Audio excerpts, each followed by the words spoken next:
Колешке Калеска Ванчева, јас мислев дека ќе се задржите на моментот кога кажав дека има политички прогон и мобинг врз жени во образовниот процес, на кое што инсистирам министерот, а и сите кои што се одговорни да обрнат внимание на она што се случува во моментот од како сте дојдени на власт, вие како политичка гарнитура.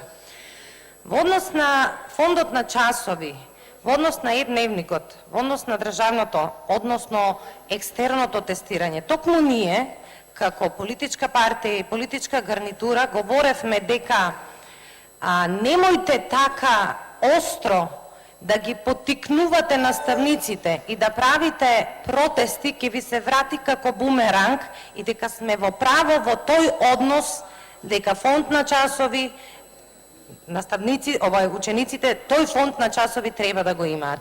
Значи, еве, фондот на часови останува ист, екстерно тестирање се плашите да го кажете, екстерно тестирање, но е Ви благодарам.